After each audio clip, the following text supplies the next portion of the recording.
बच्चों, welcome to differential classes. तो आज की इस वीडियो में हम लोग देखने वाले हैं क्लास 9th की मैथमेटिक्स का चैप्टर नंबर 1 का एक्सरसाइज 1.2। तो एक बहुत ही इंपॉर्टेंट एक्सरसाइज है, बहुत ध्यान से आपको देखने की जरूरत है। स्टार्ट से एंड तक देखिएगा इस वीडियो को, तभी आपको पूरी एक्सरसाइज पता चलेगी। इसकी प्रीवियस वीडियो में हमने एक्सरसाइज 1.1 के सभी important topics and questions cover कर लिए थे। तो अगर आपने वो नहीं देखा है तो आपको जरूर देखना चाहिए, क्योंकि उसके बाद ही ये एक्सरसाइज आपको अच्छे से समझ में आएगी। तो टाइम को वेस्ट ना करते हुए बढ़ते हैं अपने एक्सरसाइज की तरफ।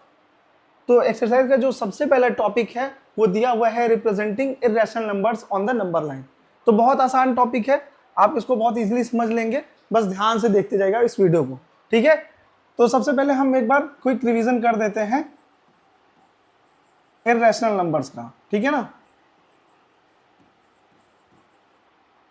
इर्रेशनल नंबर्स किन्हें कहते हैं? तो irrational numbers are the numbers that can not be expressed in the form of p upon q, where p and q are integers and q is not equal to 0, ठीक है। यहां पर मैं लिख भी देता हूं, आप चाहो तो नोट डाउन कर लो। Numbers that can not be expressed in the form of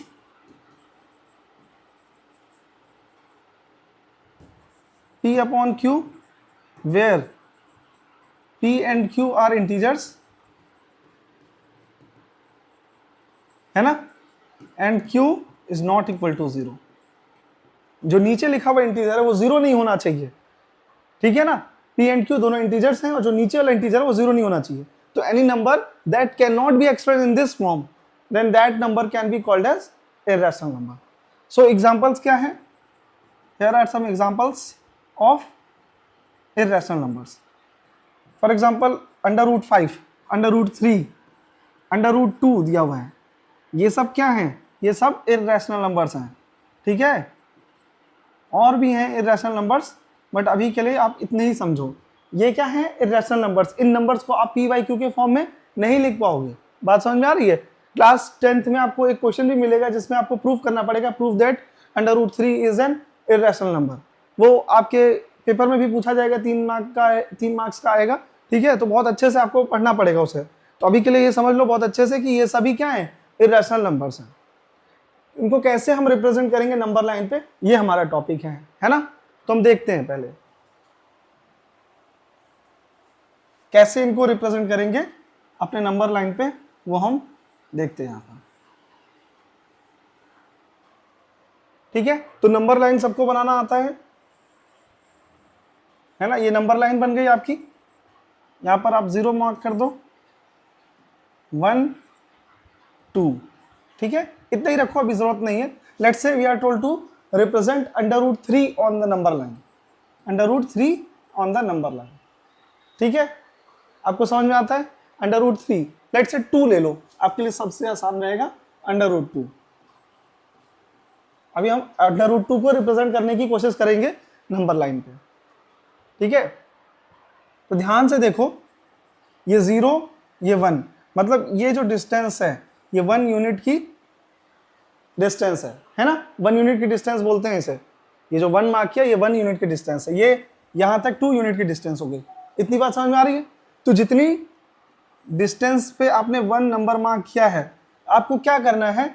1 से वर्टिकल डायरेक्शन में, मतलब 90 डिग्री बनाते हुए उतने ही यूनिट की डिस्टेंस लेनी है यहाँ पर, 1 यूनिट की, ठीक है। ये भी डिस्टेंस कितनी होनी चाहिए? 1 यूनिट, ठीक है। यूनिट आपने अपने हिसाब से डिसाइड किया है। मैंने बताया था ना कि इक्वल डिस्टेंसेस पे होने चाहिए। वो डिस्टेंसेस क्या होंगे वो आप डिसाइड करोगे, ठीक है। तो ये 1 यूनिट की डिस्टेंस थी, है ना, और आपने ऊपर उतने ही डिस्टेंस की एक लाइन सेगमेंट ड्रॉ कर दी है। That must make 90 degree with the line, है ना, विद द नंबर लाइन। बात समझ में आ रही है? 90 डिग्री जरूर बनाना चाहिए, है ना, नहीं तो पाइथागोरस थ्योरम एप्लीकेबल ही नहीं होगी, पाइथागोरस थ्योरम लग ही नहीं पाएगी। तो ये भी 1 यूनिट की डिस्टेंस, ये भी 1 यूनिट की डिस्टेंस। समझ में आती है बात इतनी? अब whenever you are having a right triangle you can apply Pythagoras theorem, है ना। ये हमारा जन्मसिद्ध अधिकार है, मतलब कि हमारे पास कभी भी राइट ट्रायंगल दिखे तो हम वहां पर पाइथागोरस थ्योरम लगा सकते हैं, ठीक है। तो यहां पर जैसे ही हमने यहां पर पाइथागोरस थ्योरम लगाया तो इस हाइपोटेन्यूज की लेंथ कितनी हो जाएगी? √2। बात समझ में आ रही है? मैं आपको ये बता रहा हूं कि किसी इर्रेशनल नंबर को नंबर लाइन पे कैसे रिप्रेजेंट करते हैं, ठीक है ना। तो ये एक रफ आइडिया आपको मिलेगा, बट प्रॉपर इन्हीं स्टेप्स को फॉलो करना है to represent any irrational number on the number line. बात समझ में आती है? ये अंडर रूट 2 दिया हुआ है आपके सामने। क्या दिया हुआ है? Under root 2। ये जो डिस्टेंस है ये अंडर रूट 2 यूनिट्स की होगी। बात समझ में आ रही है? तो अगर आपने इतनी ही डिस्टेंस पे यहां पर मार्क कर लिया, मतलब वो जो डिस्टेंस होगी वो अंडर रूट 2 को रिप्रेजेंट करेगी। बात समझ में आती है? हम डिस्टेंस के अकॉर्डिंगली नंबर को रिप्रेजेंट करते हैं, है ना। नंबर लाइन का मतलब यही होता है, नंबर लाइन पे हमने डिस्टेंस के अकॉर्डिंगली नंबर को रिप्रेजेंट करना है। तो यही चीज यहाँ पर दे रहा है, अंडर रूट 2 दिया हुआ है, अंडर रूट 2 यूनिट की डिस्टेंस है, वो लेंथ का है उतना, तो हम इतनी ही लेंथ का एक यहाँ पर पॉइंट मार्क कर लेंगे, जिससे हमें क्या मिल जाएगा? Under root 2 on the number line. अभी ये नंबर लाइन पे नहीं है, तो हम क्या करेंगे कि ये जो डिस्टेंस है ये सेम रहे। तो हम एक सर्कुलर पाथ पे जब चलते हैं तो डिस्टेंस सेम रहती है किसी फिक्स पॉइंट से, तो हम यहाँ पर एक आर्क ले लेंगे, ठीक है, एज्यूमिंग ओ एस सेंटर, है ना, एज्यूमिंग 0 एस सेंटर। हम यहाँ पर क्या ले लेंगे? एक आर्क ले लेंगे of radius under root 2 units, है ना।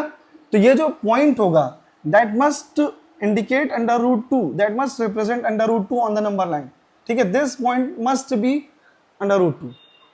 इतनी बात समझ में आ गई? ये हमने सर्कुलर आर्क लिया है, ठीक है ना। इससे आपको ये पता चल रहा होगा जितना ये अंडर रूट 2 है तो ये भी अंडर रूट 2 ही होगा। ये जो डिस्टेंस है ये अंडर रूट 2 को रिप्रेजेंट कर रही है। बहुत अच्छे से समझ में आया होगा। अगर आपको कोई भी डाउट होता है समझने में, है ना, तो आप कमेंट में तुरंत जाया करो और कमेंट में वो अपने जो भी क्वेरी है, जो भी डाउट्स हैं वो आप टाइप किया करो, उसे जल्द से जल्द एक्सप्लेन किया जाएगा, ठीक है। तो बढ़ते हैं अपने नेक्स्ट टॉपिक की तरफ, देखते हैं क्या नेक्स्ट टॉपिक दिया हुआ है। तो इसमें कुछ इंपॉर्टेंट क्वेश्चंस दिए हुए हैं आपके सामने, वो देखते हैं क्या है, ठीक है। State whether the following statements are true और false, justify your answers, every irrational number is a real number, ठीक है। मैंने प्रीवियस वीडियो में आपको बताया था कि real numbers can be categorised into 2 categories, है ना। One is rational number and another is irrational numbers, ठीक है। तो सभी इरेशनल नंबर्स जो होते हैं वो रैशनल नंबर्स होते हैं, ऑब्वियसली होते हैं, ठीक है। तो पहला स्टेटमेंट क्या हो गया? ट्रू हो गया। आप यहाँ पर लिख लोगे ट्रू। सेकेंड स्टेटमेंट पढ़ते हैं, इसमें दिया हुआ है every point on the number line is of the form of under root m where m is a natural number. तो नंबर लाइन पे जो भी पॉइंट्स होते हैं, आप यहाँ पर ध्यान से देखो, नंबर लाइन पे जो भी पॉइंट्स होते हैं वो सब पॉजिटिव तो होते नहीं है ना, सब पॉजिटिव तो होते नहीं है। अब जो नेचुरल नंबर है, m नेचुरल नंबर है तो पॉजिटिव ही होता है, 1 2 3 4 यही सब होते हैं, तो नेगेटिव वाले तो रह जाएंगे ना। तो ये स्टेटमेंट फॉल्स हो गया, है ना, स्टेटमेंट फॉल्स हो गया। Every real number is an irrational number. सारे रियल नंबर्स इरेशनल नंबर कैसे हो सकते हैं? कुछ रैशनल भी होते हैं, तो इसका मतलब ये स्टेटमेंट भी फॉल्स हो गया। बात समझ में आ गई? तो बहुत छोटा सा एक रिवीजन था इरेशनल रैशनल नंबर्स का, ठीक है। कुछ इंपॉर्टेंट क्वेश्चन थे इसमें। चलिए तब नेक्स्ट पेज पे चलते हैं। तो नेक्स्ट पेज पे कुछ क्वेश्चंस दिया हुआ है। Are the square roots of all positive integers irrational if not give an example of the square root of a number that is a rational number, ठीक है। सो जो नेचुरल नंबर्स हैं वो भी रैशनल नंबर्स हैं, है ना।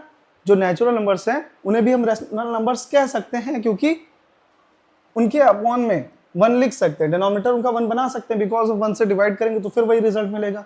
तो आप कुछ भी ऐसा काम कर सकते हो जिससे वैल्यू ना चेंज हो, एक्सप्रेशन की वैल्यू ना चेंज हो, ठीक है। तो वही चीज बोला है कि are the square roots of all positive integers irrational. सारे पॉजिटिव इंटीजर्स का जो स्क्वायर रूट होता है क्या वो इरेशनल होता है? नहीं।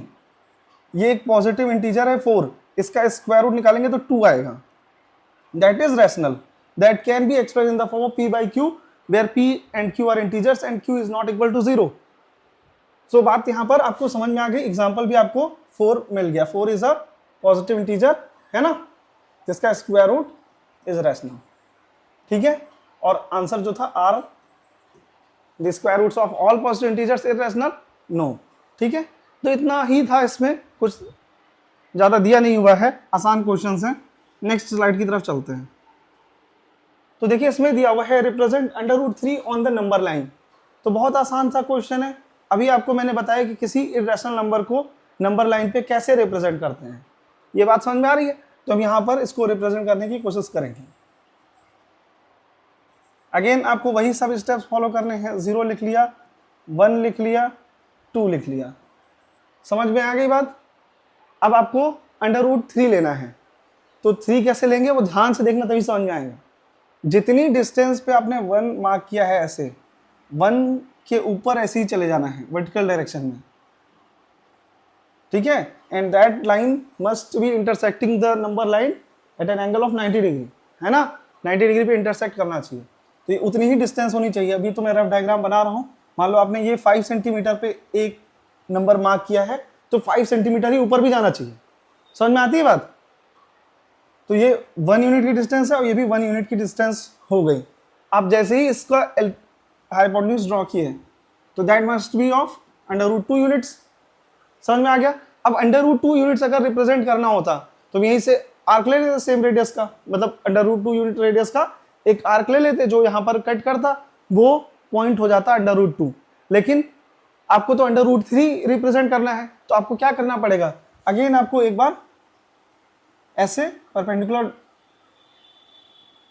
बनाते हुए एक 1 यूनिट का ही क्या लेना है, लाइन सेगमेंट, ठीक है ना।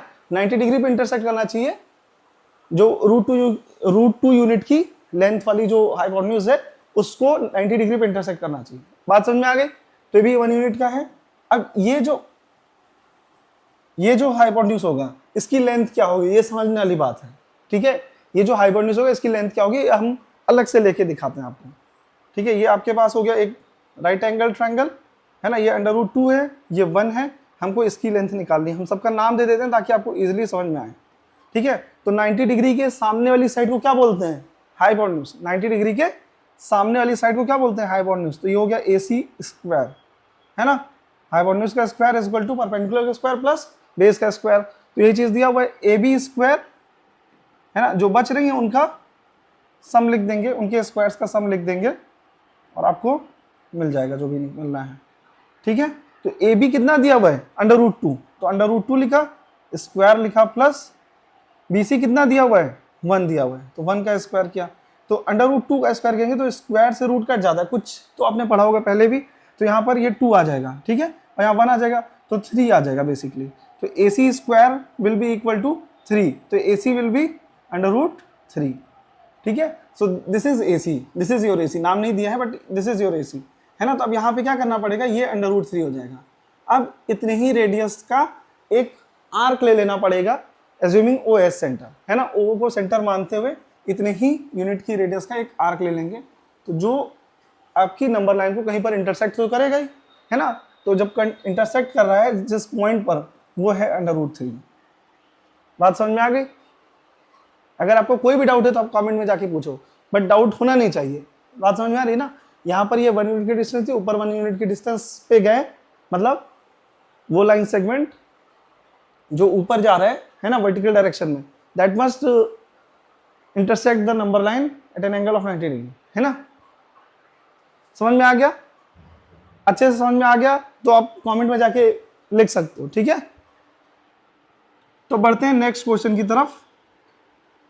नेक्स्ट क्वेश्चन आपका दिया हुआ है, represent √5 on the number line. वही सेम स्टेप्स इसमें भी फॉलो करना है।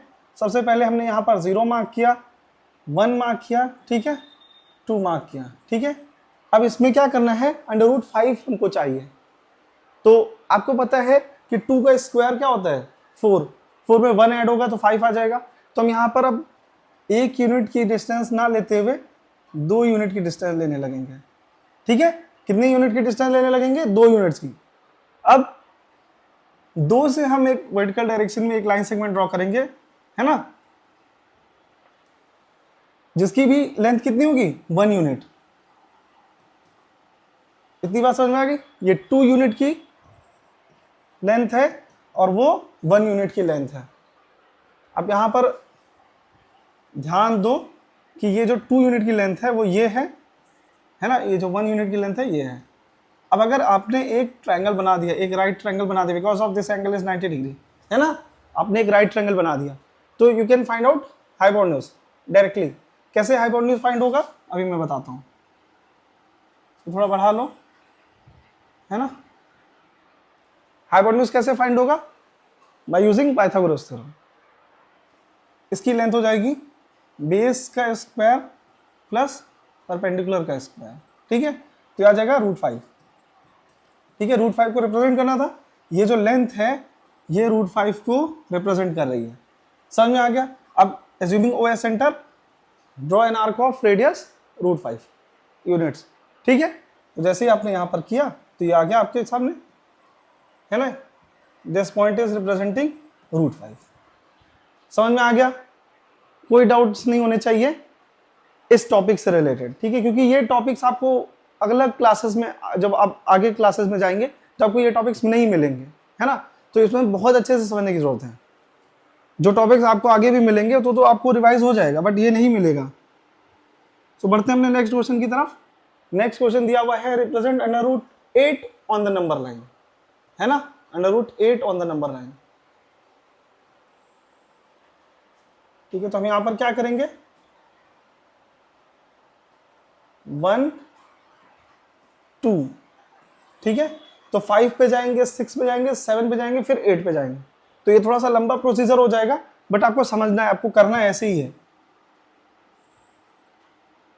ठीक है। यहां पर 3 ले लिया। अब यहां पर ध्यान से देखो, √2 on the number line, √8 on the number line, sorry, ठीक है। तो हम यहां पर पहले 5 पे जा सकते हैं, 9 पे चले जाएंगे तब तो मुश्किल हो जाएगी ना, √8 पे कैसे जाना है, जा पाएंगे फिर। तो 8 पे जाना है तो 5 पे ही जा सकते हैं, सबसे जो नियरर नंबर है वो 5 है ना। तो अभी आपने देखा 5 पे कैसे जाते हैं, आपने ये 2 लिया, 1 यूनिट का ऊपर लिया डिस्टेंस, ये हो गया √5। अब डायरेक्ट समझ सकते हो ना। अब अगेन आप क्या करोगे, एक परपेंडिकुलर खींचोगे, है ना, 1 यूनिट का ही डिस्टेंस होना चाहिए, और ये हो जाएगा √6, है ना। आपको हर चीज मेजर करनी है, 90 डिग्री पे ड्रॉ करनी है, आपको प्रोटेक्टर का यूज करना है, आपको स्केल का यूज करना है, ये नहीं ऐसे आप बना दो रैंडमली कुछ भी, ठीक है। समझ में आ रहा है। ये √6 हो गया, फिर ऊपर गए 1, तो हो गया √7,